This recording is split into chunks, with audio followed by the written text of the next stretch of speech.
संत साधू चिंतन श्री गुरुदेव श्रीमद भागवत साधू महाराज की जय। आणि भक्त एकनाथ महाराज आणि भक्त परायण चैतन्य महाराज आणि भक्त परायण जयवंत महाराज बोलले उपस्थित स्वामी गोपाल शास्त्री श्री संत साधुवान सेवा समितीचे सर्व पदाधिकारी, उपस्थित भावी भक्त, खरं म्हणजे आपण सगळेजण भागवत ऐकण्यासाठी आलो.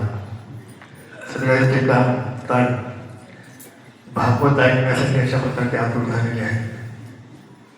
मला या प्रकाशनाच्या निमित्ताने एवढं सांगायचं आहे. आम्ही कीर्तन प्रवचनाच्या माध्यमातून सगळा महाराष्ट्र फिरत असतो आणि फिरत असताना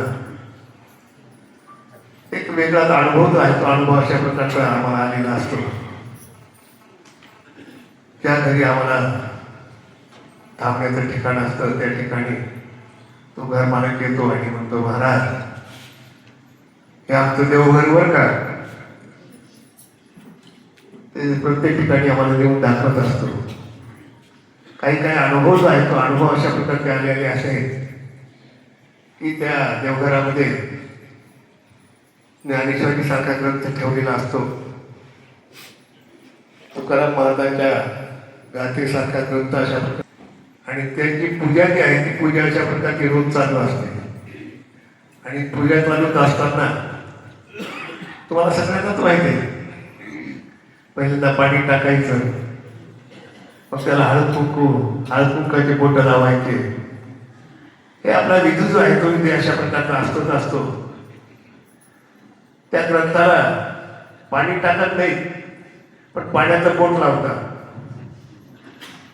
हळद कुंकाचे बोट लावतात आणि बोट लावून ते ग्रंथ असे झालेले मी पाहिलेले आहेत की त्याच्यामध्ये सगळं बोट नाही एवढे अशा प्रकारचे त्याचे चित्र झालेले. मला सांगायचं तात्पर्य एवढंच आहे की नुसती ग्रंथाची पूजा जी आहे ती पूजा करून त्याचा उपयोग जो आहे तो उपयोग अशा प्रकारचा होणार नाही. दोन महत्वाचे विषय जे आहेत ते विषय अशा प्रकारचे आहेत.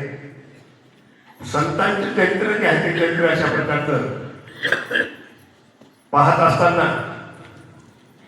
काहीतरी त्यांचं अनुकरण अशा प्रकारचं करावं आणि पुढे चालून जर बोलायचं असेल तर अनुसरण करावं.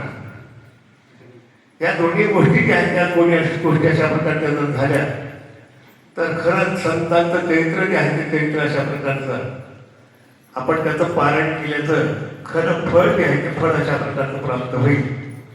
म्हणून ही जी 8वी प्रकाशनाची आवृत्ती जी आहे त्या आवृत्तीच्या निमित्ताने हा ग्रंथ जो आहे तो ग्रंथ आपल्या हातामध्ये देत असताना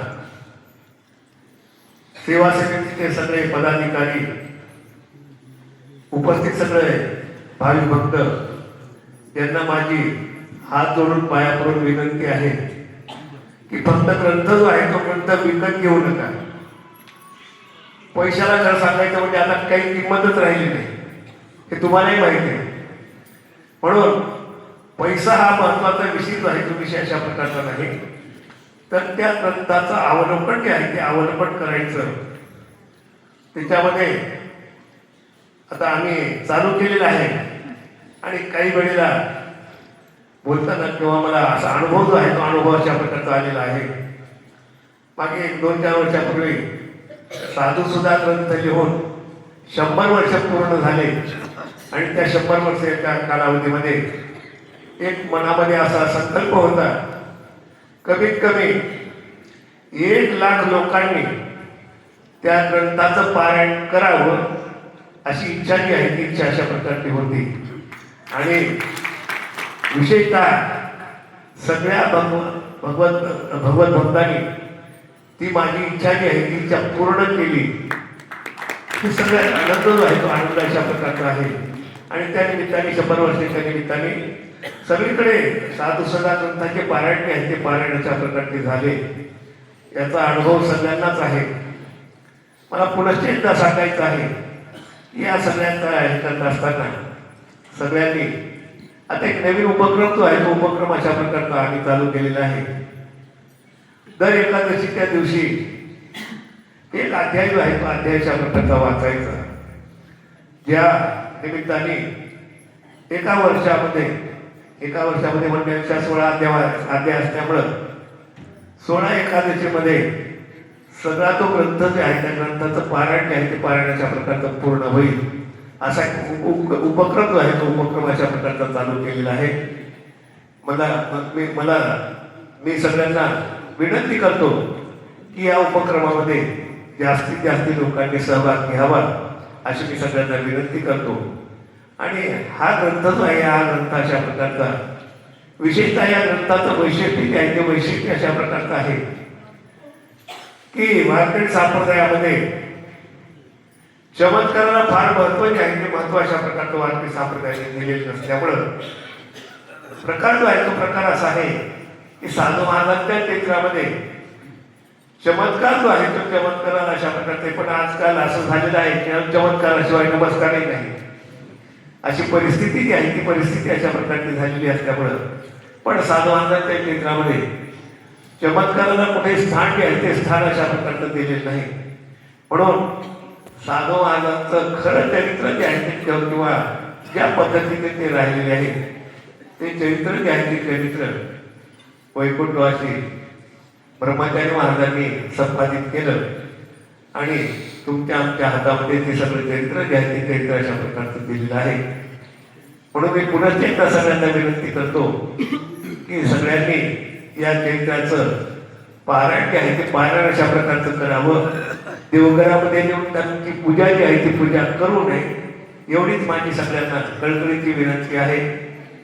मला इथं बोलण्यासाठी अशा प्रकारचं आमंत्रित केलं, खरं म्हणजे इथं आता बोलायचं स्पष्ट जर बोलायचं असेल 2 हत्तीच्या टक्करमध्ये मी अडकलोय होता.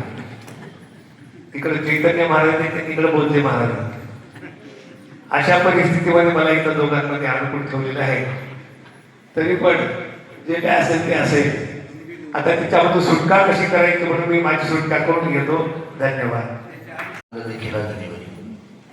पवित्र भूमी नैमिषारण्य या भूमीमध्ये संत साधू महाराज सेवा समितीच्या वतीने सुरू असणारा हा उत्सव, आणि या उत्सवामध्ये आज साधू सुधार या पवित्र ग्रंथाचं प्रकाशन पूज्य श्री महाराजांच्या शुभहस्ते आणि व्यासपीठावरील सर्वच पूजनीय मंडळींच्या शुभहस्ते संपन्न झालेला आहे.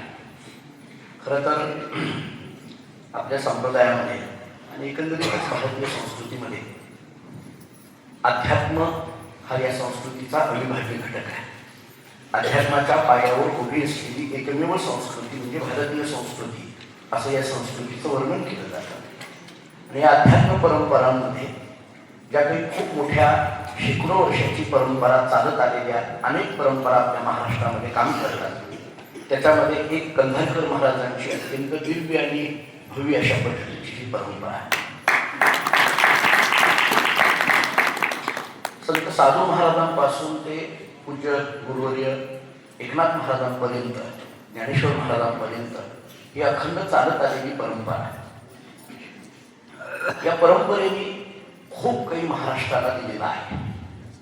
कारण मगाशी प्रास्ताविकेमध्ये बोलत असताना सांगितलं की देगलूरकर महाराजांची परंपरा, कंधारकर महाराजांची परंपरा, पैठणकरांची परंपरा, ज्या मराठवाड्यामध्ये विशेष करून उदयाला येऊन सुद्धा महाराष्ट्र आणि महाराष्ट्राच्या बाहेरही खूप मोठं कार्य या परंपरांचं आहे. मी मागेही आपल्याला बोललो होतो की आमच्याकडे जगद्गुरु संत तुकाराम महाराजांचा गाथा आम्ही जो कानडीमध्ये प्रकाशित केला, तर त्या कानडीमध्ये गाथा जो प्रकाशित केला त्याच्यातल्या पहिल्या पानावर गुरुवर्य वैकुंठवासी शंकर महाराज कंधारकरांचा फोटो आहे. याचा अर्थ हे ऋणानुबंध बोधले महाराजांच्या परंपरेचे आणि कंधारकर महाराजांच्या परंपरेचे जरी प्रत्यक्षात फारशा भेटी होत नसल्या तरी सुद्धा असे काहीतरी कुठून तरी अव्यक्त स्वरूपामध्ये का होईना परंतु हे ऋणानुबंध आहे. आणि आज साधू महाराजांच्या चरित्राच्या या ग्रंथाचं प्रकाशन करत असताना मनस्वी खूप मोठा आनंद होतोय की 8वी आवृत्ती आज प्रकाशित होते आहे. हजारो प्रती प्रत्येकांच्या घरामध्ये पोहोचलेले. गुरुदेव माऊलींनी सांगितल्याप्रमाणे की या ग्रंथाची उपासना जितकी महत्वाची आहे त्याच्यापेक्षाही अभ्यास अधिक महत्वाचा आहे. आणि त्या दृष्टीने आजच्या काळामध्ये म्हणजे आपण सगळी वारकरी मंडळी आहोत आणि बऱ्याच वेळेला असं विचारलं जातं की ज्ञानोबारांना शोधायचं असेल तर कुठं जायचं. तर आजच्या काळामध्ये ज्ञानेश्वरी हेच ज्ञानेश्वर महाराज आहे. आजच्या काळामध्ये तुकोबारायांची गाथा हेच तुकोबारा आहे. तसं आजच्या काळामध्ये साधू महाराजांना शोधायचं असेल तर साधू सुद्धा ग्रंथ हेच आपल्यासाठी साधू महाराज. आणि म्हणून या साधू सुद्धा ग्रंथाचं आज विमोचन झाल्यानंतर आपण प्रत्येकाने त्या ग्रंथाचं चिंतन अध्ययन आपल्या सगळ्यांकडून व्हावं अशा पद्धतीची अपेक्षा या ठिकाणी व्यक्त करतो.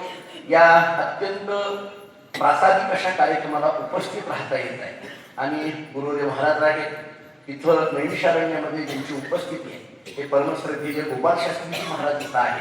या सर्वांमध्ये उपस्थित राहून या ग्रंथाच्या प्रकाशनाला उपस्थित राहता आलं त्याच्याबद्दल स्वतःला धन्य समजतो. साधू महाराजांची अशा पद्धतीची सेवा करण्याची सद्बुद्धी आपल्या सर्वांना अखंड मिळाली एवढीच भावना व्यक्त करून थांबतो. रामकृष्ण. श्रद्धेय परमपूज्य ज्ञानेश्वर महाराज जे मगाशी 2 हातांच्या मध्ये अडकले होते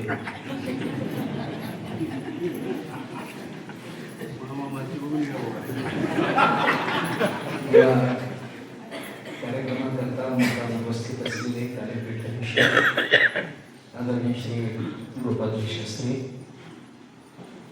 माझ्याबरोबरचे दुसरे हत्ती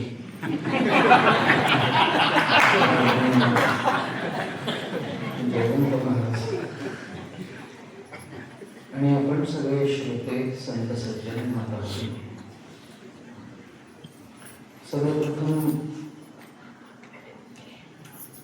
आपल्या सर्वांचं अत्यंत श्रद्धेचा असणारा ग्रंथ साधू सुधा या ग्रंथाचं प्रकाशन आमच्या सर्वांच्या हस्ते झालं असं जाहीर करतो.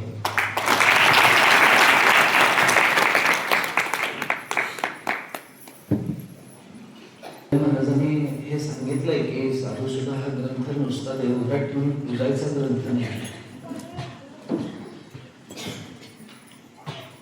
या ग्रंथाचं चिंतन करायचं, या ग्रंथाचं पारायण करायचंय, या ग्रंथाची उपासना करायची.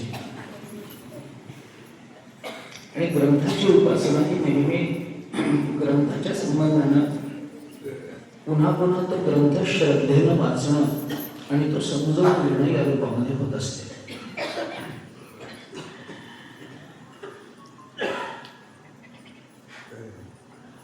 आपल्या ग्रंथ संपदांमध्ये काही ग्रंथ असे आहेत की त्याची नुसतीच उपासना करावी लागते. त्याचा अभ्यास, त्याला समजून घेणं, त्याच्या अर्थाकडे लक्ष देणं नाही केलं तरी चालू शकतं. नुसताच तो ग्रंथ वाचायचा, नुसतीच उपासना करायची, नुसती श्रद्धा त्या ग्रंथावर ठेवायची असे काही ग्रंथ आपल्याकडे दिसून येतात. उदाहरणार्थ सांगायचं झालं तर आपल्यापैकी बऱ्याच भगिनींना, माता भगिनींना माहिती असेल की बरेच जणी घरामध्ये शिवलीलामृताचा 11वा अध्याय वाचतात. ही त्या ग्रंथाची उपासना आहे, त्या ग्रंथाचा अभ्यास नाही आहे. पण काही काही ग्रंथ असे आहेत की त्याची उपासना नाही चालत, त्याचा अभ्यासच करावा लागतो. वेदांताचे काही ग्रंथ आहेत, विवरण प्रमेयासारखा ग्रंथ आहे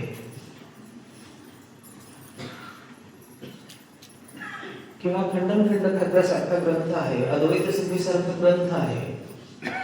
या ग्रंथाची उपासना नसते. हे ग्रंथ गुरुच्या चरणाजवळ बसून अभ्यासपूर्वक सोडवावे लागतात. काही ग्रंथ उपासनेचे आहेत, काही ग्रंथ अभ्यासाचे आहेत. पण आपलं भाग्य हे आहे की आपण ज्या ग्रंथाच्या आधारानं श्वास घेतो, आपण ज्या ग्रंथाच्या आधारानं जगतो, जे ग्रंथ आपल्या आत्मीयतेचे विषय होतात, असं जे संत वाङ्मय आहे ते संत वाङ्मय अभ्यासाचाही विषय असतं आणि त्याच्या बरोबरीनं उपासनेचाही विषय असतो. ज्ञानेश्वरीचा अभ्यास करावा का ज्ञानेश्वरीची उपासना करावी? दोन्ही करावं. ज्ञानेश्वरीची उपासना करण्याने ज्ञानेश्वरीच्या अभ्यासाला बळ मिळतं ज्ञानेश्वरीचा अभ्यास केल्याने ज्ञानेश्वरीची उपासना डोळस होत असते. अभ्यास न करता उपासना करण्याने मिळत नाही का? मिळतं. ज्ञानोबांनी म्हटलंय गीतेच्या आणि ज्ञानेश्वरीच्या, मने काय वाचा सेवक होईल याचा तो स्वानंद साम्राज्याचा चक्रवर्ती करेल. याच्याबद्दल बात नाही. श्रवणे पाठे अर्थे गीता नेते मोक्ष आरोग्य जैसा समर्थ दाता कोणा ते नास्ते न म्हणे हे ज्ञानेश्वरी बोलून टाकत. मला सांगा, गाथ्याचा अभ्यास करावा का गाथ्याची पारायण करावी? दोन्ही करावं. गाथ्याचं पारायण करावं. पारायण करत राहिल्यामुळे अभ्यासाला बळ मिळतं आणि गाथेचा अभ्यास केल्यामुळे पारायण आपलं डोळस होतं. समोर शब्द आलेला आहे ना, आम्हाला वाचता येतो म्हणून आम्ही तो वाचतो आणि पुढे जातो. संत वाङ्मयात असं चालत नाही. साधू सुद्धा हा ग्रंथ देवघरामध्ये नेऊन नुसतंच त्याला वस्त्र गुंडाळायचं आणि त्याची रोज पूजा करायची. ज्याला अजिबातच अक्षर कळत नाही, ज्याला वाचताच येत नाही, शिक्षणाचा अक्षराचा ज्याचा संबंधच आलेला नाही, पण तरीही साधू महाराजांच्या चरणकमलाची सेवा ज्याला करायची आहे त्यानेच फक्त देवघरामध्ये हा ग्रंथ ठेवावा आणि रोज त्याची पूजा करावी. पण ज्यांना वाचता येतं, ज्यांना वाचलेलं समजतं, त्यांनी तेवढंच करू नये. त्या ग्रंथाचं नित्य पारायण पाहिजे तर आपण ओव्या ठरवून घ्या. रोज 15 ओळी वाचायच्या, रोज 20 ओळी वाचायच्या, रोज एक अध्याय वाचायचा, काय जे असेल ते ठरवून घ्या. आणि त्या ठरवलेल्या नियमाप्रमाणे या ग्रंथाची उपासना आपल्याकडून झाली पाहिजे. ती उपासना करता करता करता हा चरित्र ग्रंथ असल्यामुळे या चरित्रामध्ये घडलेल्या घटनांचा आपल्याला विचार करावा लागेल. त्या घटनांमध्ये आपण मानसिक आणि बौद्धिक दृष्टीने अडकत जाऊ. आपण त्या चरित्राचा एक भाग होत जाऊ आणि ही उपासना करता करता जणू साधू महाराजांचं चरित्र आपल्या रोजच्या वाचनात आल्यामुळे आपल्या समोरच घडतं आहे की काय असा भाव आपल्या अंतःकरणामध्ये निर्माण होईल. आणि त्या चरित्रामध्ये घडणाऱ्या त्या सगळ्या घटनांना आपण भावदृष्टीने जर रोज बघत असू तर साधू महाराज आपल्याला नित्य भेटत राहतील.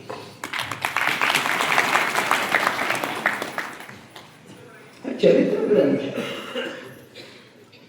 महाराजांनी म्हटल्याप्रमाणे याच्यामध्ये चमत्कृती आहे, त्याच्यामध्ये चमत्कार आहे. आज आम्हाला विश्वास बसणार नाही, पण दुसऱ्याचं पोट भरावं याच्याकरता कबीर महाराजांनी चोरी केल्याचं वर्णन कबीर महाराजांच्या चरित्रात आहे.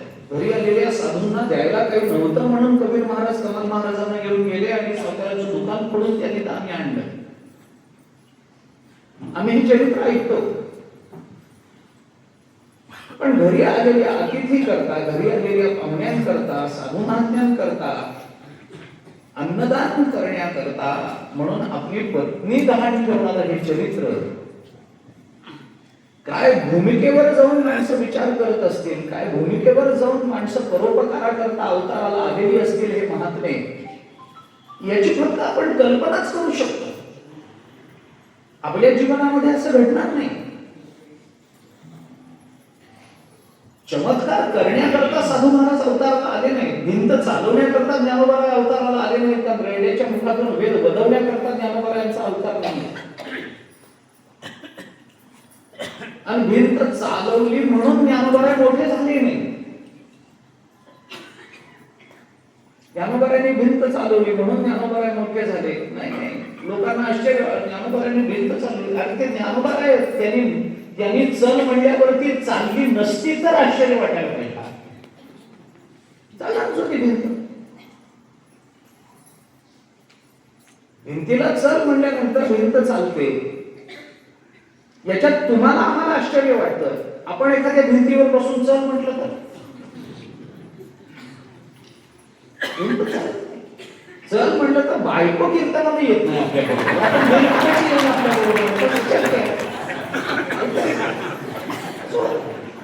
असं होत नाही.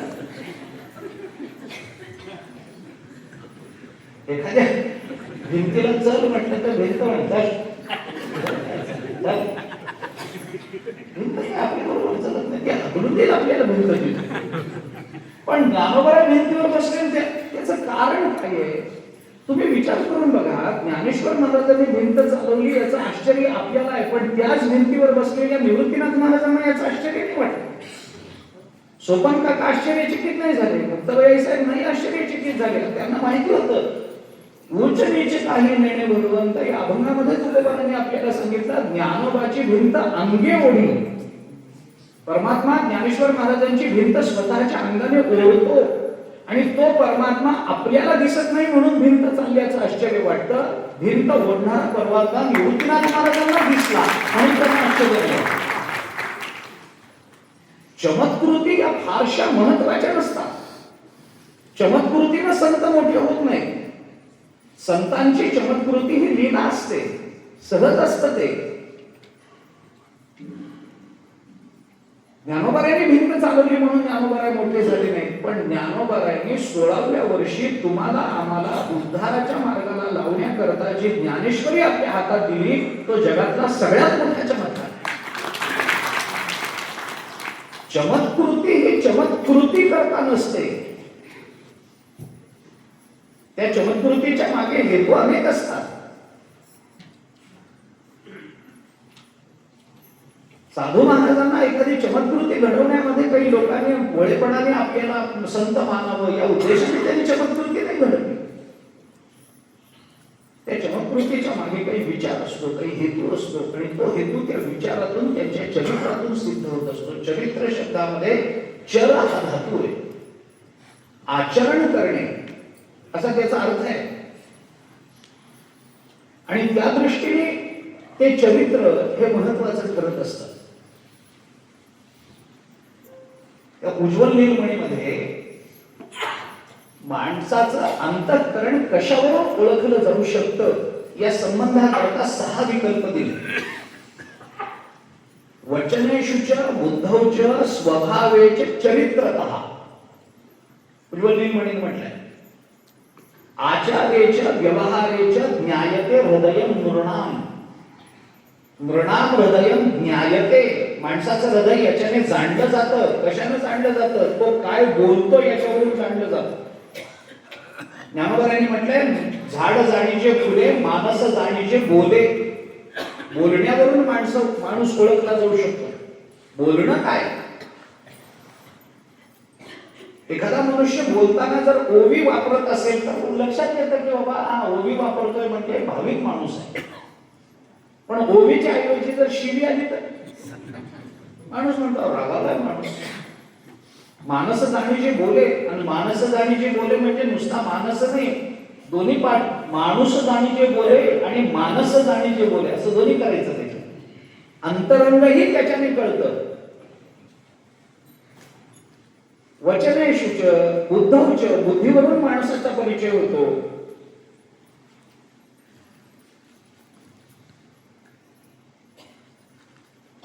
चरित्रतः चरित्रावरून मनुष्य कळतो. त्याचं चरित्र कसं आहे आणि संतांची चरित्राची ही सामान्यत्वानं सामान्य काहीतरी मनुष्य जन्माला आला जगला आणि मेला हे चरित्र नाही. याला चरित्र म्हणत नाही. याच्यामध्ये स्व आणि जगत कल्याणाकरता केलेल्या साधन संपदेचा विचार असतो. निर्माण झालेल्या प्रतिबंधाकडे बघणाऱ्या दृष्टीचा विचार असतो. प्रतिबंध निवृत्तीनंतर अहंकार निर्मूलनाचा विचार असतो. अंतःकरणामध्ये परमात्म्याच्या अनन्यतेच्या संबंधानं निर्माण झालेल्या भावकल्लोळातून आत्मनिष्ठतेचा परिचय होत असतो. संतांचं चरित्र हे आपल्याला काहीतरी शिकवतं आणि ते चरित्र आपल्याला कुठपर्यंत घेऊन जातं, कुठपर्यंत घेऊन जातं. स्वातंत्र्य सैनिकांची चरित्र वाचल्यानंतर आपल्याला काहीतरी देशाकरता करावं वाटतं. सावरकरांचं चरित्र पहा, टिळकांचं चरित्र पहा, लालबहादूर शास्त्रींचं चरित्र पहा. ही चरित्र आम्हाला मदनलालांचं चरित्र पहा, ही सगळी चरित्र, महात्मा गांधींचं चरित्र पहा, ही चरित्र आम्हाला देशाकरता आपण काहीतरी समर्पित व्हावं असं शिकवणारी चरित्र असतात. पण देशाकरता या देश काळाच्या मर्यादा ओलांडून पुढे जाऊन काहीतरी आमचं जीवन घडावं ही चरित्र शिकवणारी चरित्र म्हणजे संत चरित्र असतात. ती देशापुरती मर्यादित नसतात, ती कालापुरती मर्यादित नसतात. यद्यदाचरति श्रेष्ठः तत्तद्देवेतरो जनः स यत्प्रमाणं कुरुते लोकस्तदनुवर्तते. येथ वडील जे जे करीते तया नाम धर्म ठेविते तेची येर अनुष्ठिती सामान्य सकळ. याच्यातले सकळ सामान्य आपण असतो आणि वडील जे जे करीते ते संत असतात. संत आम्हाला हे शिकवतात धर्मपालन कसं करायचं असतं, कसं जगायचं असतं, कसं वागायचं असतं, कसं बोलायचं असतं. भगवंताच्या संबंधानं अनन्यता अंतःकरणामध्ये धारण करून परमात्म्याचा विसर पडून न देता कसं जगायचं असतं हे सांगणारं चरित्र म्हणजे साधुसुधा. ज्ञानेश्वर महाराजांनी 17व्या अध्यायामध्ये ही भाषा बोलून दाखवली. श्रुती स्मृतीचे अर्थ आपणची होऊन मूर्त अनुष्ठाने जगा देत वडील जे हे तयाची आचरती पाऊले पावली सात्विक श्रद्धा झाले ते तेच फळ ठेविले ऐसेला. तसं तुमचं आमचं कल्याण व्हावं याच्याकरता श्रुती स्मृतीतले सिद्धांत आपल्या जीवनामध्ये उतरवून त्या सिद्धांताचं अनुष्ठान कसं करायचं असतं याचा आदर्श घालून देण्याकरता जे अवताराला आले आणि ज्यांनी आपल्या समोर तशा अनुष्ठानाचा आदर्श घालून दिला की जे अनुष्ठान त्यांच्यासारखं करत आपणही त्यांच्यापर्यंत पोहोचू शकतो हे सांगणारं चरित्र म्हणजे साधुसुधा हे चरित्र.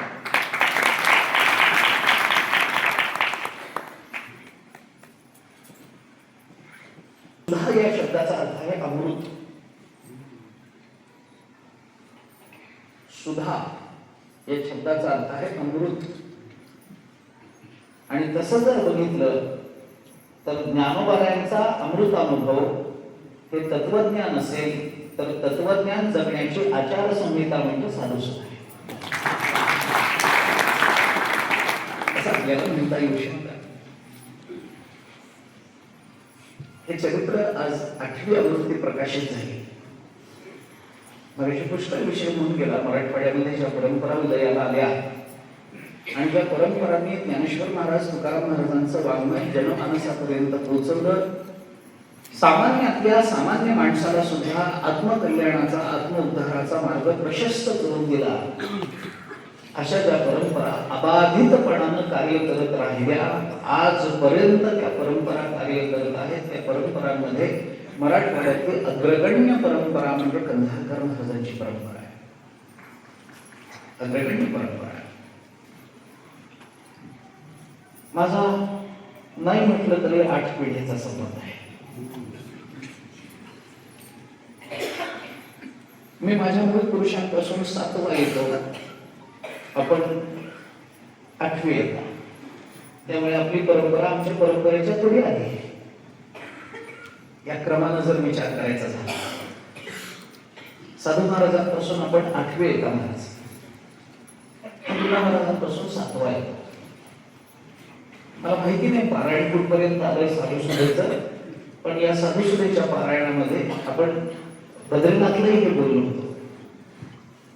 2 का 3 वेळेला रुंडा महाराजांचा आणि साधू महाराजांचा भेटीचा प्रसंग या साधुसुधेमध्ये येतो आणि तोच प्रसंग आमच्या रुंडा महात्म्यात येतो.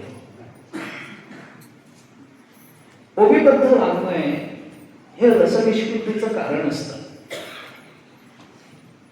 नुसतं जर तुम्हाला लिहून दिलं असतं चरित्र की ही घटना झाली, ही घटना झाली, ही घटना झाली, तर कदाचित ते चरित्र अभ्यासलं गेलं असतं पण त्याची उपासना झाली नसती. ते ओवीबद्ध केल्यामुळे याची उपासना झाली आणि हे उपासना करून देण्याचं भाग्य आपल्याला प्राप्त झालं. त्याला कारण आहे ते म्हणजे ब्रह्मचारी महाराज.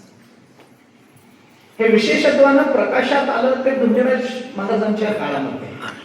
तोपर्यंत हा ग्रंथ नव्हता अशातला भाग नाही आहे, पण त्याचा ज्या पद्धतीनं आपल्यापर्यंत येऊन उपासनेचा अभ्यासाचा विषय व्हायला पाहिजे होता तसा तो झाला नव्हता. मर्यादित फक्त त्या ग्रंथांपर्यंतच ते थांबलं होतं.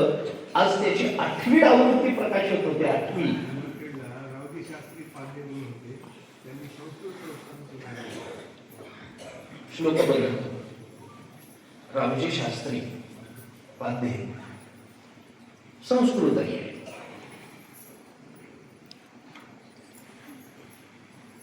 या ग्रंथाचं आपण नित्य पठण करावं. आपण तीर्थक्षेत्रात तर करतोच. दर मला आठवत नाही, मी जसा येतोय तसं साधुसुधेचं पारायण चालूच आहे. आणि 8वी आवृत्ती आपण प्रकाशित करतो आहोत, केली आहे. आपल्या सगळ्यांना ही प्रार्थना आहे. महाराज तर रोज साधुसुधेला आहेतच, त्यांच्याच आधिपत्याखाली हे पारायण होतं. साधुसुधा जवळजवळ तुम्हाला मोफत देत आहे, मला माहिती आहे. जवळजवळ तुम्हाला पाठ आहे. कुठली ओवीचा कुठला संदर्भ विचारला साधू महाराजांच्या चरित्रातला तर पटकन आपण ओवी सांगता, साधुसुधेतला तो अध्याय सांगता. ते मला माहिती आहे. संतांच्या कुळामध्ये आपला जन्म आहे आणि आपण तेच कार्य, साधू महाराजांचंच कार्य मोठ्या वैभवानं आणि मोठ्या आनंदानं आजपर्यंत पुढे नेत आहात. एवढे सामर्थ्य मोठे आहे. हे साधं नाही आहे, परंपरा चालत आलेली परंपरा. मी गंमत म्हणून आपल्याला सांगतो, आपण विचार करून बघा. हे सूत्र आहे असं समजा पाहिजे तर. परंपरेनं वाडवडिलांची परंपरा आपल्याला वाढवता नाही आली तरी निदान बंद तरी पाडण्याचं पाप आपल्याकडून घडू नये. आपल्याला नाही पाडवता आलं तर बंद पडण्याचं, म्हणजे असं म्हणू नये की यांनी बंद पाडलं सगळं करून, असं तरी एवढं तरी पाप आपल्या वाट्याला येऊ नये. पण चालत आलेली परंपरा दुप्पट वेगानं वृद्धिंगत करण्याचं जर पुण्य आपल्या नशिबाला येत असेल तर याच्या मागे फक्त 1-2च कारण असतात. याच्या मागे भगवंताची कृपा असते, याच्या मागे संतांची कृपा असते आणि वाडवडिलांचे आशीर्वाद असतात. याच्याशिवाय हे कार्य एवढ्या मोठ्या स्तरामध्ये पूर्ण केलं जाऊ शकत नाही. याच्याकरता बाकी सगळी मंडळी जी आत्मीयतेनं आपल्या परंपरेला मदत करतात, आपण सगळेच ती श्रद्धा आपल्या अंतःकरणामध्ये निर्माण व्हावी परंपरेबद्दल, ही सुद्धा साधू महाराजांची कृपाच आहे. आणि हे म्हणतात, नेहमीच तुम्ही म्हणता आम्ही काय करतो, आम्ही काही करत नाही, हे सगळे करतात, हे सगळे करतात. ते सगळे म्हणतात की आम्ही काही करत नाही, हे करतात. मला अजूनही प्रश्न आहे की हे नेमकं करतं कोण आहे? या दोघांना विचारलं तर आम्ही काही नाही, नुसते बसून असतो, बाकीचेच काम करणारे लोक आहेत. आणि हे सगळे काम करणारे म्हणतात आमचं काहीच नाही, ते बसलेत म्हणून आम्ही करतो. हे नेमकं कोण आहे याचा शोध मला आज लागला. हे दुसरं तिसरं कोणी नाही, हे साधू महाराज साधू महाराज आपल्याकडून करून घेतात. आणि एवढा सामर्थ्य असूनही 2 हत्तीमध्ये तुम्ही सापडता.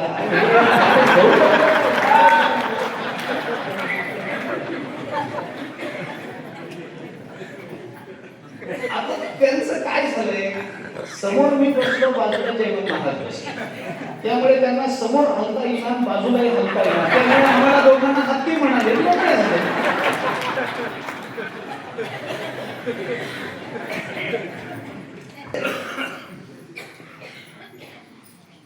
हत्तीच्या कचाट्यात सापडू नये.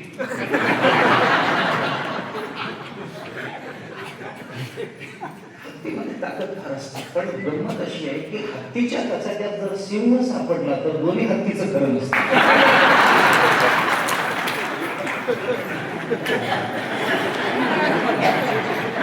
दोन्ही हत्तीचं खरं. त्यामुळे आता आपणच थोडंसं सावध राहिलं पाहिजे. थोडंसं सावध राहिलं पाहिजे. आपलं काही खरं दिसत नाही.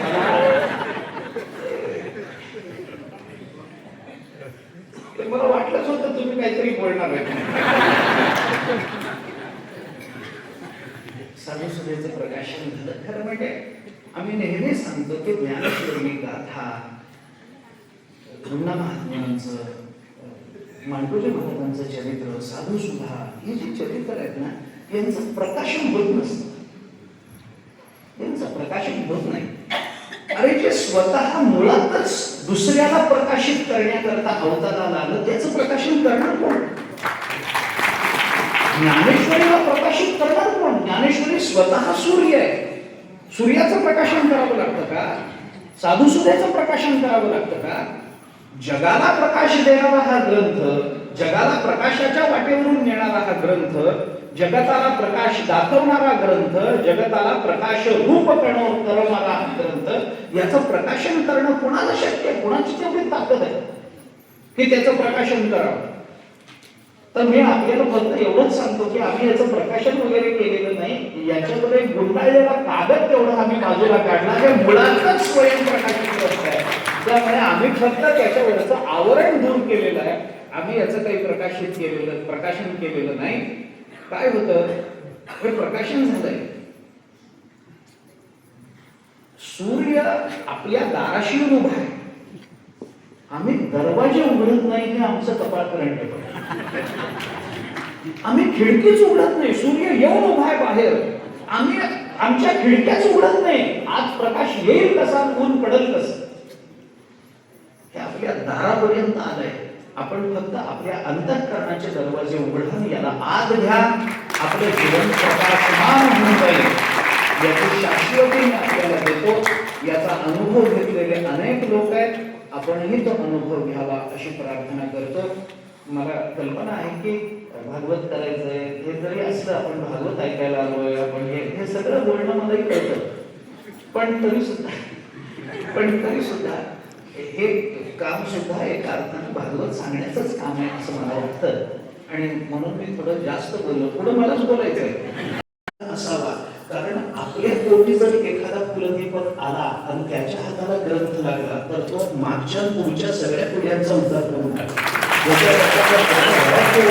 अशी सगळ्यांना प्रार्थना करतो. तुकाने पोटी पुढे ती पुढीत भावे करता गीत विठोबाचे, हे तुकोबारांनी बोलून दाखवलंय. तसं कोट्यावधी फुलांना पुनीत करणारा हा ग्रंथ आपल्या घरामध्ये असावा अशी आपल्या सगळ्यांना प्रार्थना करतो. आपण या परंपरेचे आहात की नाही, कंधारकर महाराजांच्या परंपरेत अनुग्रहित असलेल्या साधुसुधेचं पारायण